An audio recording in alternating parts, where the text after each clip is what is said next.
We're really excited to have Jason, the president of Blockchain from Gala Games, to join us as this episode of Spotlight of Huobi Listings. So, Jason, would you like to introduce yourself to our audience? Sure, I'd be happy to. Thank you so much. My name is Jason Brink. A lot of people in the blockchain community know me as Bitbender. I've been in blockchain since about 2013, 2014, when I originally published a paper on finding ways to use blockchain to fix some of the problems that are endemic to foreign aid. This was my original approach to blockchain, finding ways to use it to really change the world. Except I found that doing that, focusing on financial institutions and governments, was a really, really slow way to do things. So I joined Gala Games, where we work on doing that from the perspective of gaming, for creating bottom-up economic change through using games and play-to-earn ecosystems. That's really exciting. And so speaking of Gala Games, do you want to share with our audience what's your mission, what direction you're going forward? Sure. So at Gala Games, we focus on creating blockchain gaming experiences that put gaming first. We believe that if you make a game, it should be fun to play, and we use then blockchain as a layer inside that to enable player ownership of in-game assets and to create positive player experiences. Gala Games was founded by Eric Schiermeier, one of the co-founders of Zynga. Most of our C-suite come from upper-tier gaming companies, and we really focus on taking blockchain to the next level. And our mission is to essentially make fun and play something that people can actually benefit from through, owning their own in-game assets. Great. So how did the team come together, and are there any stories behind it? Oh my goodness. Yeah, there's quite a few actually, but essentially what it boils down to is that a lot of us, having worked in gaming or worked in blockchain, felt that there was a massive opportunity here to create positive change. I joined, I think I was the 10th or 11th person to join the company, something like that. It's almost 2 years ago now. Wow. And now we have almost 200 employees, so we're growing very, very, very quickly. Yeah. And we really, put this emphasis on creating an amazing gaming experience. So we have several in-house games that are under development, a whole bunch of under development games with other outside studios and partners, and that's where we are today. Yeah, it's such a big team. It's very big in the space. I think that most people don't really know that we're as big as we are. They go into Discord, they see quite a few people. We have probably 40 or 50 team members that are in Discord on a daily basis, which is a lot more than most projects. But they don't really understand the developmental firepower that is behind what we're building. Yeah, right. And that's something that people are going to start seeing very soon. Yeah, and it's always very important to be able to see the team members. That's why we think episodes like this would be really interesting, and so that your community can meet you in person and hear out your thoughts. Correct. Yeah. So here we are at this extraordinary city, New York City. Love it. I call it home for many years. And one of the reasons I love it so much is because it has so much fashion, arts, finance, inspirations here, and it makes it a perfect city for NFT to grow. And I'm just surprised to see that this technology, this whole community of NFT has grown so much and so fast from 0 to 100. What do you think are the reasons behind it? I think that there are a few different reasons. The first reason, I think, is that generally speaking, it's an amazing concept. Okay? But it's an amazing concept that didn't really take off until people started looking at the use of NFTs as an expression of identity. Right. And that didn't happen until everyone was forced to stay in their apartments for 2 years. And, when you're inside, you can have something, as your PFP, right, that is representative of you. It doesn't have to be your picture, because you're sitting in your apartment, you're wearing your pajamas, and you've been working from home. This is the thing that I believe kick-started the NFT explosion. But then once that happened, people started looking at it, and they're like, well, if I can own this concept of identity and this concept of self and my personal representation on the blockchain, and then in the broader metaverse and network of metaverses, what else can I own? Oh, art. Okay, that makes sense. Yeah. Music, pieces of pop culture, game items. All of these things are snowballing together into this big, beautiful explosion of growth, and it's something I absolutely love to see because I think it's going to change the world forever. So, in the GameFi industry, there's a concept called play to earn, and I think you guys have a very heavy focus on that. And do you want to tell us about how that's going and what direction it is going? Sure.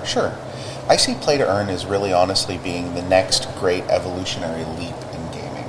You know, gaming started out physically, and then it moved to being cloud-based, and then it's in the process of moving to being digitally, having actual digital ownership, right? Which is where NFTs come into this.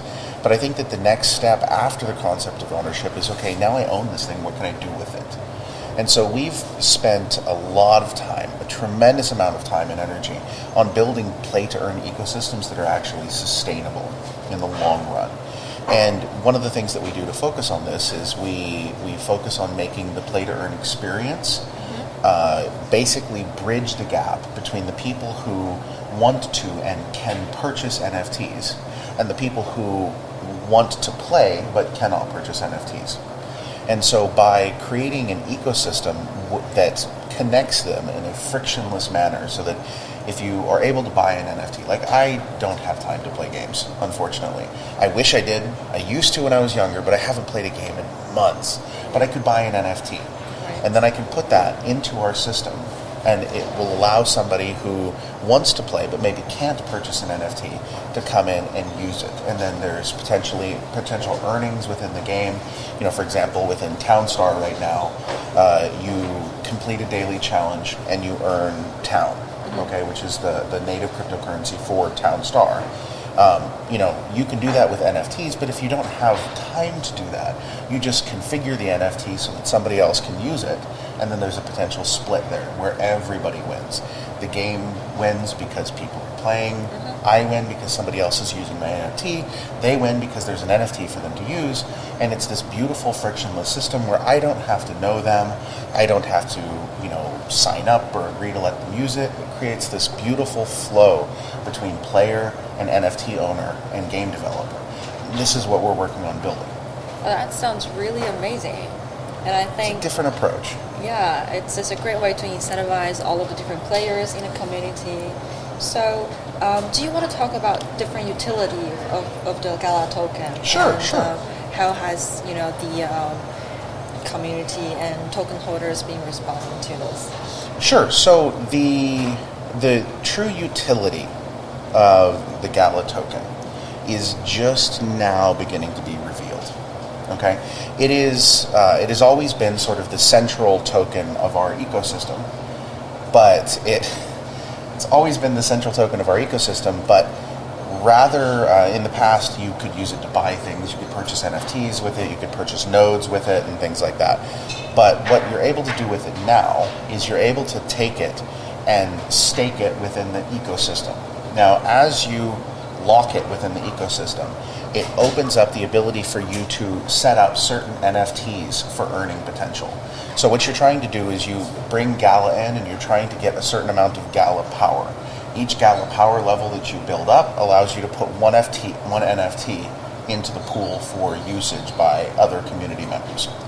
And so as this scales, okay, right now we have several games live. We have dozens of games currently in various stages of development with partners all over the world that you're going to see over the next few years. But holding and locking Gala enables you to potentially make it so that people can earn and use NFTs in games across this entire ecosystem. That sounds amazing. That's really great. It's cool. I'm very, very proud of the ecosystem that we're building. Yeah. So I heard that there's an event coming up in December in Vegas. There is. And you want to talk about the event and also, future of Galaverse and GalaChain? Absolutely. So Galaverse is an event that's going to be in Las Vegas from December 11th to December 13th. It's a pretty tight event. It's not going to be thousands and thousands of people. There's still a few tickets available, as far as I know. They could have sold out while you and I were recording this. You never know. But it is going to be probably the best anti-conference that you have ever attended. And I would love to invite you and your team to come and visit and check it out. It's going to be very unique and very different. Our pleasure. It's basically all going to be Gala themed. There's going to be presences of a lot of different games, many of which you guys in the community, by the way, don't know about yet. So there's some exciting stuff coming. And it will be a celebration of the Gala family and the Gala community. And that's why we're doing this, is to find a way to give something to the community that really shows that they're appreciated. Right. So, you want to tell us about the plan of Gala Games in the next 3 to 5 years? Sure. So over the next year, you're going to see a few more games get released. You're going to see quite a few more games get announced. You're going to see a lot more expansion of our team and of our operations. One of the things that's a little bit different about us than about any other project in the space is that we are very, very, very submarine in terms of what we're doing. We're in the process right now of, the reason this is why we have almost 200 employees, right? Is because there's so much going on that we don't talk about. So by the time we talk about it, it's at a point where we're happy to show it off. We're very proud of it. And so there's a lot more of that that's going to be coming over the next couple of years. 3 to 5 years, my personal long-term vision for Gala Games is I would like to see us essentially become the blockchain version of Steam. I think that we can become the dominant gaming platform for blockchain gaming and play-to-earn gaming. And we're happy to bring any game who is interested and would like to work with us on this into the ecosystem. And I think that it's going to, I think you're going to be surprised with what you see. Okay, so let's move on to some rapid-fire questions. I love rapid-fire questions. Yeah, so short answers, 1 or 2 sentences max. I don't know if I can do that. Honestly, maybe we shouldn't do that. Okay, fine. Go ahead. Okay, let's go. Okay, what do you want to do less of in 2021? In 2021 or 2022? 2021. What? Oh, for the last few months, what do I want to do less of? Yeah. Not very much left. Goodness. I would like to do a little bit less traveling. I've been kind of everywhere and meeting everyone and doing everything, and I'd just like to stay at home for a couple days. Maybe Christmas. Maybe I can stay at home for Christmas. Okay. What do you want to do more? What do I want to do more of? I want to do more of this. I want to do more of this. These are very much in conflict of meeting people and talking to people, but I guess I have to travel for that. Maybe I should just invite everybody to come to my hometown. Maybe that's what I should do. Zoom calls, maybe it's Zoom meeting. Okay. So, who's your favorite gaming character? My favorite gaming character? Like a character in a game? Ooh, that's tough.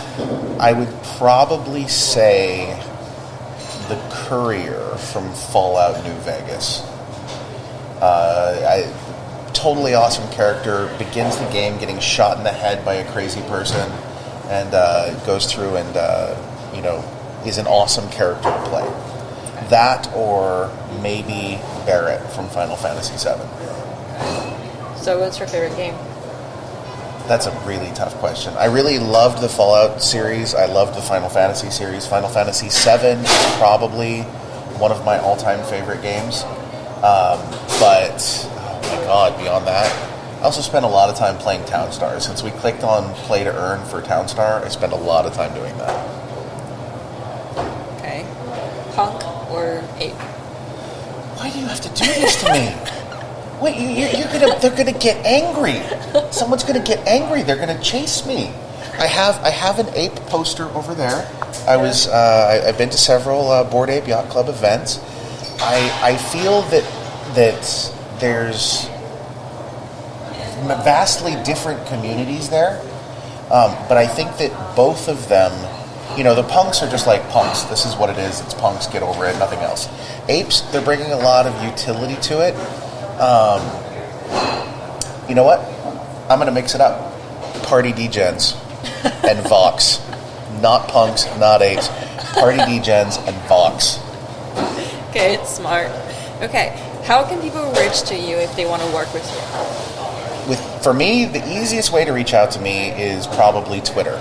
So at BitbenderBrink, I do respond to DMs. DMs are open. So feel free to ping me, send me a message. Happy to talk to people. And also going to our Discord at galagames.chat. It's a pretty large Discord. It's very, very wild and crazy, but the coolest, most friendly Discord you will ever experience. It is very not a normal crypto Discord. Right. Okay, so last one. Favorite city? Favorite city? Yeah. Oh, that's tough.